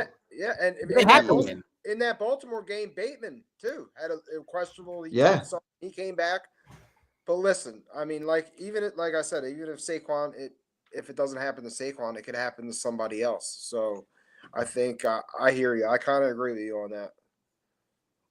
Listen, the story of this game is Malik Neighbors going to be running up and down the field again. Probably. Crush every single prop he owns because he's out there trying, and that's what needs to happen. So listen, if you're the Eagles, losing this game is better for you because the Giants' pick goes down. Yes. That's beneficial. I mean, yeah, Tony, I could see it. I could see Locke coming out there and just slinging it like he did last week. I mean, like I said, the Eagles have nothing really to play for. So, yeah, I'm definitely jumping all over Neighbors. I mean, he's plus 175 to score a touchdown. I mean, Evans, Neighbors, Brian Thomas Jr., and Brock Bowers today should pay you some money if you want to stay disciplined. All right. So you're looking at the Eagles. What am I looking at for the Eagles? I mean, running back wise, you got Kenny Gainwell. They got Kenny Gainwell going, and then you got Shipley going. So I like Shipley. He's got plus 200. Maybe they'll give the guy something. See, you're diving way too off the deep end for me. I'm just going to try to stay with the superstar players that try to get it done. You know what I'm saying? They're still playing. I'm not trying to have Will Shipley revert to his Clemson college career and fucking Kenny Gainwell thinking that he was actually going to be a starter in his backfield at one point. This is what you're going to see today. You're going to see. I know. I'm just trying to hit it. I'm trying to hit it. I get you on that one, but that's what I'm saying. I got a lot of money sprinkled a lot of different ways, but everybody's either incentive laden or effort laden or something like that. My boy Jackson Dart did me nice this week, so there you go. I had him for 350 and 4 touchdowns. Wow. He had like 310 and 3 touchdowns with a minute left when they're up by like 20, and he throws a 70-yard dart to a receiver and takes it to the house to cash out. So, I cashed out on the Ohio State wide receiver last week. Jeremiah Smith. He bet him every week. Jeremiah Smith bet him every week. Bet him. He could declare now. Dable's got to stay. I'm sorry. I'm gonna plant my flag on that. Dable's got to stay. OJ holds the record of 14 games. Dicker 16. Yeah, exactly. And if you want to put Saquon 17 games. Oh, okay, but there's no true record that Saquon had, and I think Dickerson and OJ is a little different because of the atmosphere that it was done in as well. Plus, I don't think Dickerson killed anybody. Last game here at 1 p.m. is the New Orleans Saints, who are 5-11, who started off 2-0, as everybody will remember, at the 9-7 Bucks, who are trying to win a division today with a win. They are a 14.5 point favorite. I think it's actually 15 now. 44.5 is the number. Again, they clinch a division with a win or an Atlanta loss or tie. They would either play Washington, Green Bay, or the loser of Detroit, Minnesota, or they wouldn't make the playoffs at all. The Saints currently hold the 10 pick, and the big incentive here today, which has been very well talked about, is Mike Evans, who can make $3 million with 5 catches and 85 yards. So he's probably going to get 5 catches and 85 yards. I'm pretty comfortable thinking that's probably going to happen. Yeah, I'm interested to see how they do it. I'm interested to see if they come right out, try to get it to him. But yeah, I can see it's happening. The Saints secondary is just god awful. I think they're one of the worst in the league. So, yeah, I mean, everyone. The only.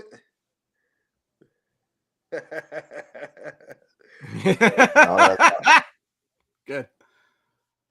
Idiots. Idiot. Now you know how somebody feels when they come to see LeBron play and he sits out or Joel or whatever. But Joel, yeah, I was gonna say, or Embiid. Yeah. Mike Evans goes off today. Bucky Irvin continues to have a great game. I don't like the 14.5. It's a rivalry game, but at the same time, I think Baker and the boys down in Tampa Bay, I think they have a little bit of I don't know, a little fuck you to their game, for lack of a better term, that where they don't mind running it up. You know what I'm saying? I mean, it's like I mentioned with the Jackson Dart and Lane Kiffin the other day. I think this is where you see some of that. I think they're going to be out there slinging it until they have a commanding lead. So I think it's going to be a bad day for the Buccaneers opponents, the Saints, and they've had a bad week. So, it's going to continue to be nasty in New Orleans. Yeah, I mean, I'm loving all Tampa Bay props today. I mean, I think Baker's going to throw 2 touchdowns. I'm riding with Jalen McMillan. He's been the second target to Mike Evans this whole second half of the season. He's having a real good year. I like him. I like Evans, obviously. So loading up on the Tampa Bay props today. I can't see him not scoring 28 to 35 points today. I might bet that band right there. Why the fuck are we still talking about Brian Dable? There's been every message is about Brian Dable. Like, Brian Dable's staying. Let him stay. I think he should stay. I'm staying with that. Jesus Christ. It don't matter. Dable's staying. The Giants suck. You can say the same thing next year, okay? See you in 10 years, 5 years. And enjoy screwing your draft pick when Neighbors goes for 200 yards and 3 touchdowns. Yep. Off screen passes. All right. We will get to the afternoon games in the late window now. The 15-1 Kansas City Chiefs have absolutely nothing to play for. And that is why the 9-7 Denver Broncos are a 10.5-point favorite. 40.5 is the number. They've clinched the West. They've clinched the 1 seed. They've clinched the bye. They aren't playing anybody. I believe Carson Wentz is starting today. DeAndre Hopkins needs 9 catches for $250,000, 140 yards for $250,000. He's not going to play. They'll probably just pay him anyway. For Denver, Sutton 82 yards away He's from not $2 playing million. at all? You don't think B-Hop's going to be in? I don't believe he's starting. First of all, if I'm Hopkins, I'm like, you know what? Yeah, I won't play. You pay me anyway. You know what I'm saying? Like, because Wentz can't get him the ball 9 times. Well, I'm for the touchdown. Who's the quarterback? Carson Wentz? Right? I'll sit out. You know. Carson Wentz doesn't have a talent problem, just as a head case. Is what yes. It is. Look, this is the thing, right? Like if you were the Chiefs, talk about losing is winning. You absolutely do not want to see the Bengals in the playoffs, and you control it. Yeah, Ryan Leach made a great point. This is the Brian Atard redemption game for Carson Wentz. You know, I'm surprised Ryan didn't come out here with his Trey Lance shirt and his Carson Wentz hat on, whatever that. I did have a Wentz Colts shirt that I. Yeah, I remember that outfit. Yeah. I remember that shirt. Yeah, you should have been doing costume change like Mariah Carey this game. You could have your Trey Lance shirt on, your Brian. I don't even Wentz know where shirt. that is. Listen, these week 17, 18, whatever how we're in meaningless games is like this the Super Bowl for Brian Atard and his awful fucking takes. I mean, this is like, hey, Trey Lance, I got a Trey Lance, he's the next guy. Hey, I got Carson Wentz, he's going to bring back the Colts. Get out of here. I mean, I'm not a big Cap fan. So, look, if the Broncos don't win this game, I mean, that's a serious problem, right? Again, if Denver gets in, they're going to Buffalo. That's it. That's their only option. Oh boy. Oh, Cortland Sutton. Yes. Oh yeah. Cortland Sutton, I said that is 82 yards away from Mix. Get a $2 million. Yeah, I think we got to go with that.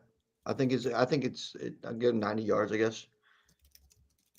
Probably, actually, I'll go 80 because I'll go Cortland Sutton over 80 yards, whatever that number. I think that's his number, right? 79.5 or something like that. Yeah, I did see that. Because I could just see him getting 80 and not 82 or some dumb shit. But yeah, I think Cortland Sutton, I think he's what I'd be feeling comfortable with. 82.5 is his number. But is it plus money? No, minus 120. On DraftKings? Yeah. Yeah, because I just seen it pop up. I know 90 yards is plus money. I thought so. Yeah. Over 5.5 at minus 120. Over 82.5 at minus 120 also. Stack them up. I actually like, for a long shot, not even a long shot. The Mims guy, he's been playing well, man. He gets those looks. So Mims plus 230 on anytime touchdown. The deep threat for the Broncos. Well, I mean, he have 2 last week, right? Yeah, he's their deep threat. He was a phenomenal receiver at Oklahoma. I mean, he was kind of Hollywood Brownish, that kind of mold, and you're looking at that. So yeah, I think Mims could definitely put up some numbers. Why not throw in Bo Nix 3 touchdowns too? At least two. That's good. Listen, you know what, Brian? You just said this, a couple minutes ago. Chris Fallon. How about those Notre Dame Fighting Irish for Chris Fallon? Listen, yeah, I'm rooting for Big both teams to game coming lose. Riley Leonard rushing yards. That's one of the bets you want to do. But no, you know what? If you're the Eagles, right? You don't want the Giants to get a worse draft pick. You want them to get the best draft pick because they've been really screwing it up. They So can why fuck not? it up. Why not? Worst draft pick means That's what I'm saying. You hope the Giants get the number one and they screw it up again because they've been doing a good job of it. You know what I'm saying? I mean, wouldn't wouldn't you want that idiot in front of you? There's no certain quarterback in this draft, so I mean, all these teams are really going to get a developmental guy. So I don't see any of these guys coming in and helping these teams ASAP. So,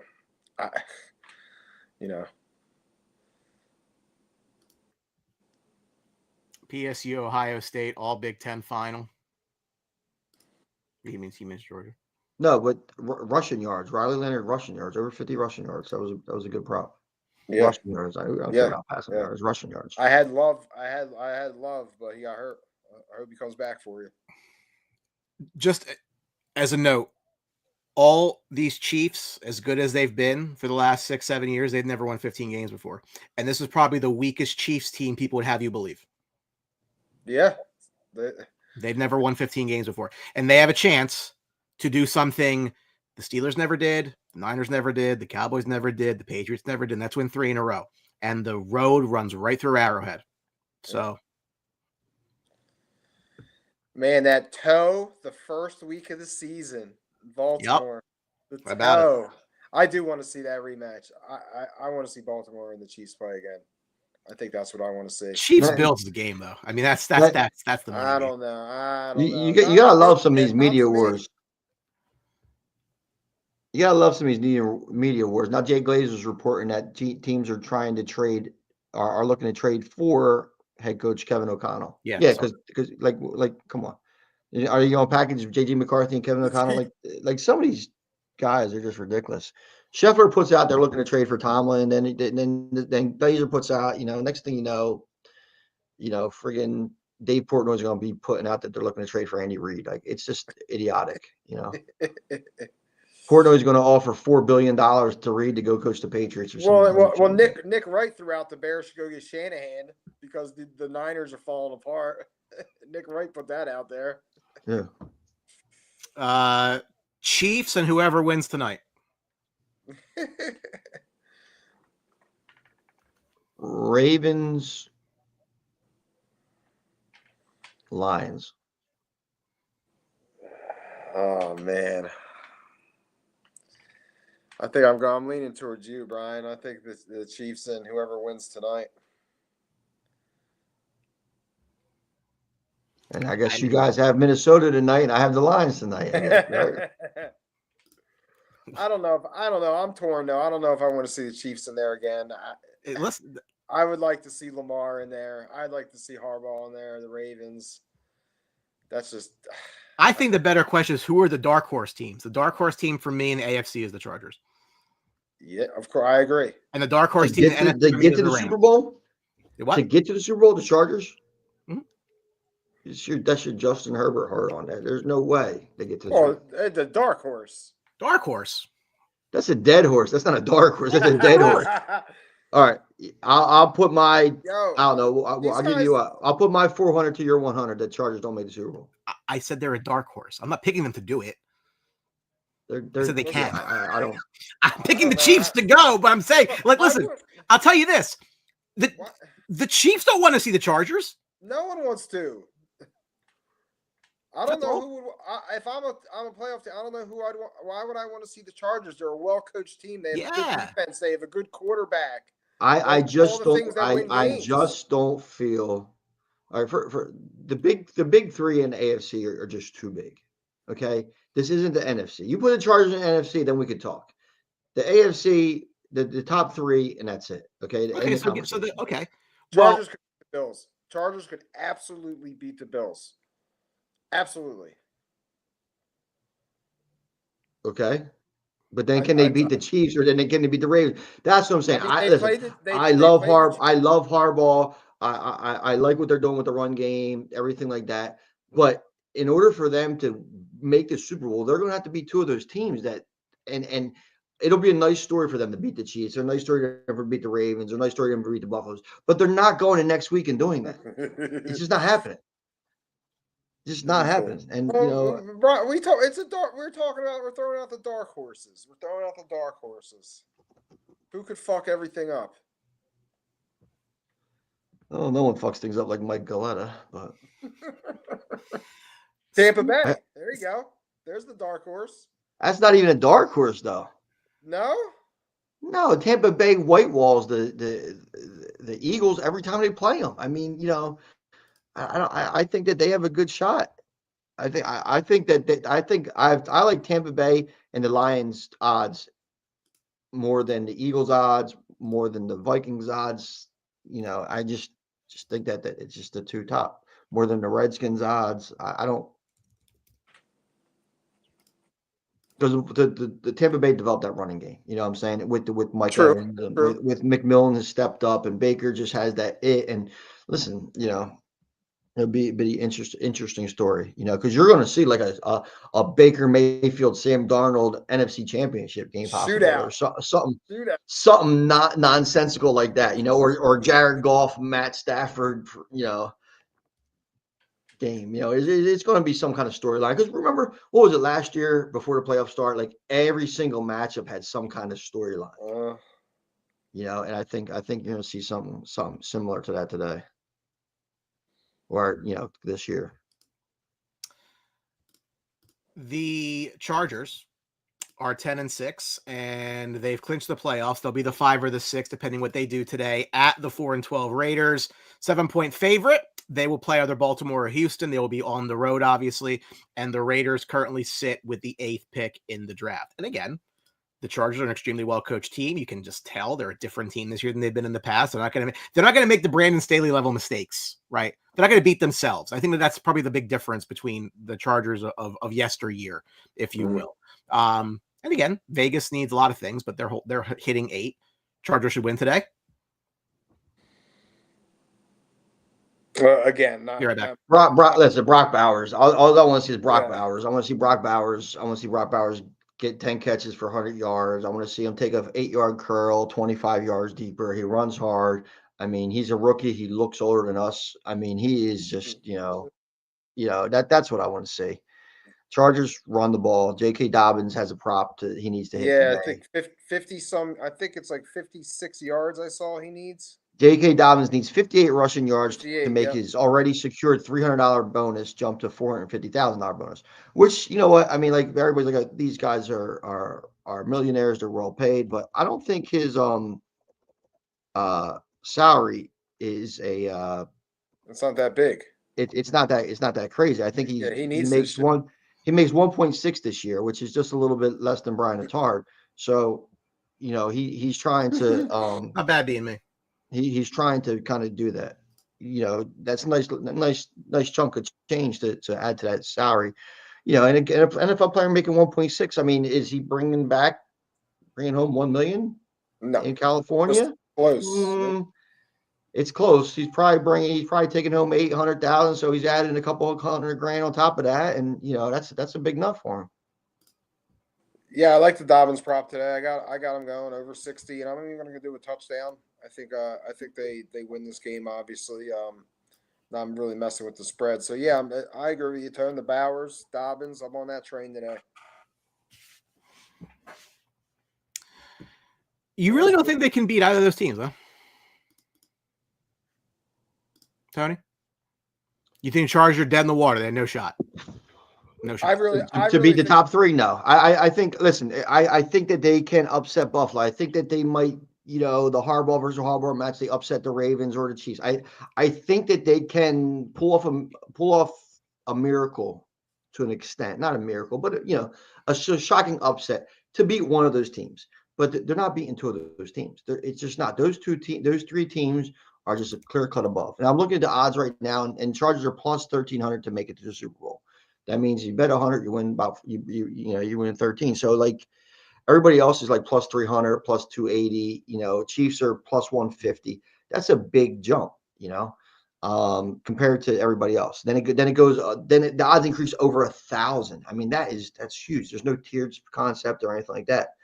Whereas you look at the NFC, it's like Detroit's plus 180, Philly's plus 340, Vikings are plus 370, Packers 800, Tampa Bay 1,200. It's more concise and consistent over there. It's just, I think the big three are just too difficult. You can pull off an upset, but to do it again, it's really difficult. Yeah. Chargers will play hard for the 5. Again, I think the Chargers can definitely go and beat Houston. Oh, yeah. Oh, absolutely. I think that would be not even close to an upset. That would be the play. I think that's the play if it happens. Absolutely. Ryan Lee says he sees Chargers beating Baltimore. Here's the thing, too, right? You talk about like the Ravens or the Bills going to the Super Bowl. So you'll probably have to beat you will have to beat the other and the Chiefs, whereas the Chiefs will need to beat one. Yeah. Yeah. At home, by the way. Yep. So Baltimore would need to go into Buffalo and into Kansas City to get to the Super Bowl and win both. Which is insane. Okay. Now the Chargers to do the same thing is just suicide. No, I'm not saying no. I'm not saying it's going to happen. I'm saying they're a dark horse. They could. I'm not saying they're going to. They're probably a year or two away, but they're going to be a good team. I think the Chargers. Team. I think the Chargers would be able to pick off someone like the Bills, just because their defensive secondary matches up with the Bills' wide receiver crew, who isn't, not the best. But I mean, like you said, to go through those 3 teams is very difficult. We'll run through these games real quick. So I want to get to obviously the game of the day is at night. The 9-7 Seahawks at the 10-6 Rams. Seattle's got a 7.5 point favorite line here. 30.5 the number. Rams clinch the West. They'll be the 3 or the 4. They're going to rest their starters, and they're going to play either Washington, Green Bay, or the loser of the night game. Seattle's picking 18th. Not a great year to be a Seattle Seahawks fan. Game doesn't matter. And he thought, I guess I'll go to my incentives here. Geno Smith. This is Geno Smith Bowl. I think he jump on to another $6 million with he needs $1.85. He needs just over a 69.7% completion rate. Don't know where he is right now. And if he wins, it's $2 million more. So yeah, he's got some money he can make. Oh, a lot of dinking and dunking the JSN today. Get those high percentage throws. Oh yeah. Yeah, I mean, I'll jump on the Geno props, and I'll jump on. Oh, absolutely. I mean, my 4 o'clock plays are going to be Brock Bowers and Geno Smith. Let's see what his completion rate is here. Right? Is that what we're looking for?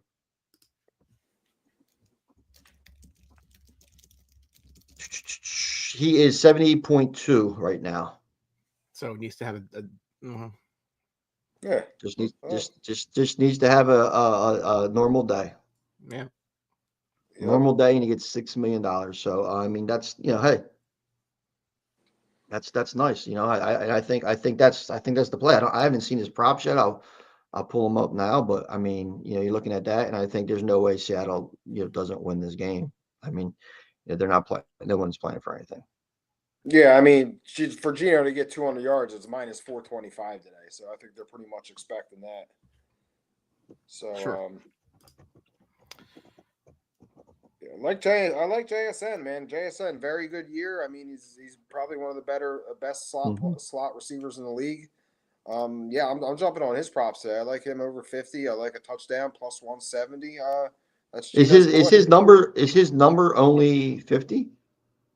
Oh no, I'm sorry, Tony. I don't know I'm just going by. I'm just picking over 50 yards. I'm doing something like that. I didn't even see his I didn't see his number. I got you. I kind of just been doing it like that, just saying, hey, over 50, over 60 yards.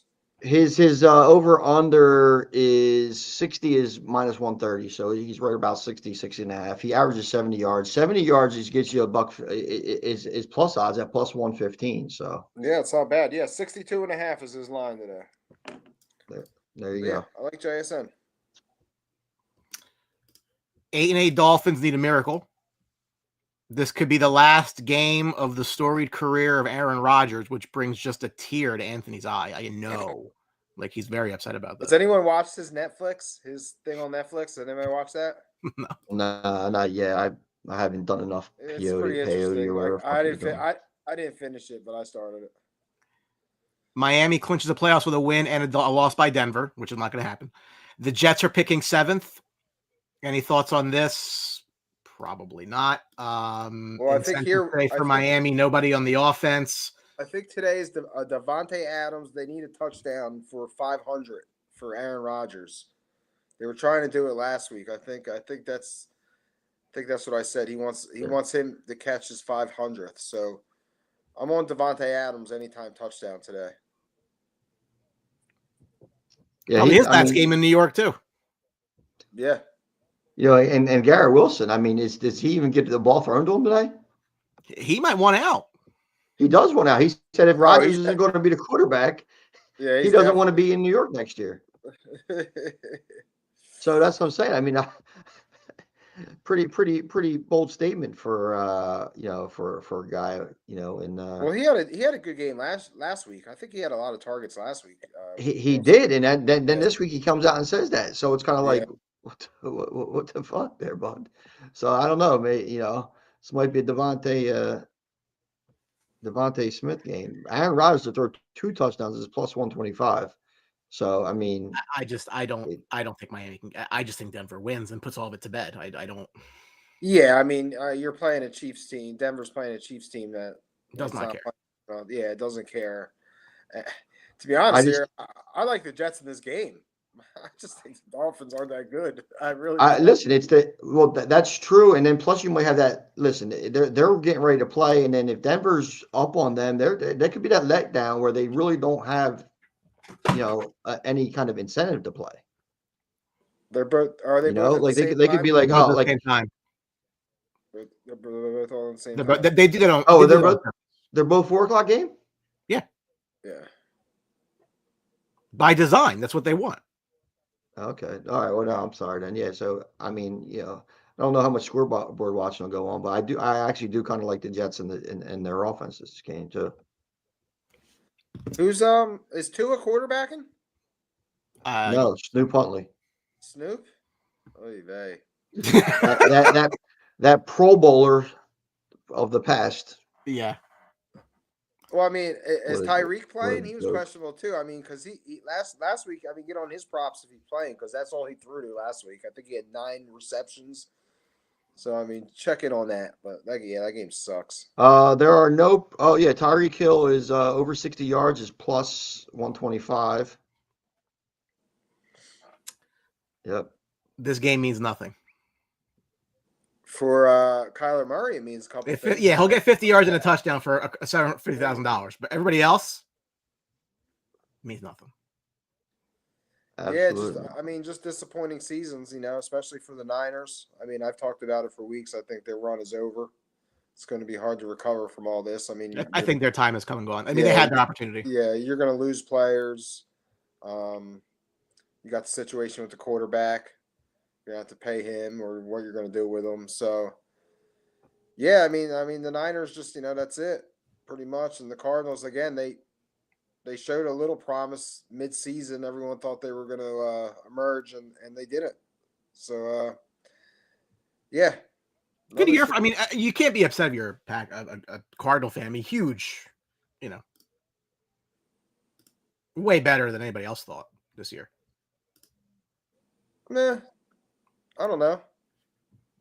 Yeah, I guess. This is a Cardinal season, 7, 9, 8, yeah. Last but not least, the game of the day, the game of the year in some places. 14-2 Minnesota at 14-2 Detroit. Detroit is laying 3. The number is a robust 56.5. The winner will win the NFC North. The winner will win the 1 seed in the NFC and the bye. And then the loser will be the 5 seed and travel to the 4 seed, which will either be Tampa Bay, Atlanta, or the Rams. This is the first ever regular season matchup between 2 14-win teams in the history of the NFL, and there is a lot on the line. Arguably, the winner of this game put themselves in the driver's seat to go to the Super Bowl. This game means a lot. And I think you're on Minnesota, you're on Detroit. I don't really have I don't really know. This is going to be great football. This is going to be the game you want to watch today. I hope this game is not a letdown. I mean, we've had tons of hyped up games and they've been letdowns. I hope this isn't one. Well, I mean, watching what Detroit did against the 49ers, that was a fun team to watch, man. I mean, running the hook and ladder, end around. I mean, they're pulling out their bag, and I don't know if, like I said, their defense has issues. They're pretty much throwing anybody that's in the Detroit area. I think I seen Cheddar Bob pull up a cornerback last week. I mean, they're out there just putting it together, and it's like you're going to have to keep up and keep pace with them. I think the Vikings team is a team that could do that with Addison and Jefferson. Yeah. I'm with you, and I just want this to be a really, really good game. I don't care who wins, but I want it to be over that 56 total by the third quarter. I want a lot of big plays. I want to see Justin Jefferson, do his gritty. I want to see, the Sun guy get busy, and Jahmyr Gibbs is definitely next level of talent in the league. I mean, he's been looking phenomenal too. So we'll see, and it should be fun football. Yeah, and the that's talent. all we The talent on the field is just unbelievable. I have to give the edge to Minnesota here. Even though they're going to Detroit, I just feel their offense is clicking, and it's nothing Detroit's going to be able to stop. It's real, and the Lions are going to have to keep up, but they're playing a Vikings defense that's very good. So I have to give the Vikings an advantage right now in this game at this point in time. So tonight, man, I'm taking the Vikings plus 124 on the money line. I'm probably gonna I'm gonna drop it to alternate over under. I'm gonna be conservative, make it around like 51.5, 52, and I'm gonna ride Jefferson and Addison. I like Justin Jefferson over 100 yards and a touchdown. I mean, we could go on with props in this game with all these players, but I mean, as far as the game, I'm gonna go with the Vikings tonight. I think they have the advantage right now. I think Detroit needs it more. They both need it. But Minnesota. But what I'm saying you're gonna say Detroit don't want to go outside. Yes, that's exactly correct. Yes, But Minnesota don't want to go outside either. Minnesota's won games indoors, outdoors, hasn't been a problem for them. Detroit had most of their year inside. Offensively, they're the same team to me. Be honest. There are both sides. They're off. I mean, you could go player for player. I mean, offensively, their offenses are practically the same. In the month of December, though, Detroit is averaging like 38 points a game. I mean, they've had 4 games where I think they scored 2 times over 40 and 2 times over 35. I mean, it's like they're having track meets against teams. And Minnesota's offense is good, but I think what Detroit's doing and their creativity and how they're getting everybody else involved. I mean, Aaron Jones hasn't been that guy. But what do you think about Minnesota's defense? I'm making the claim that Minnesota's defense is good, and they could maybe limit the Lions to punt the ball sometimes. So I mean that's where I think Minnesota has the advantage. I think their defense could make Detroit punt the ball. Let's look what they're giving up outside of the Bears, who scored 12 points against them. I mean, the Cardinals scored. They beat the Cardinals 23-22. Falcons put up 21 against them. Wait, who are we talking about? Talking about? Are you talking Minnesota? About we're talking. Okay, all right. I just double checking. So they said 27-25 against the Packers. They won. They gave up 27-24 against Seattle. They gave up 30-12. That's the only time. So their defense is lays out. They've given up over 20 points in every game except the Bears in the last 5. So, you want to kind of compare that to what the Lions are doing with almost averaging 40 freaking points a game against these other teams.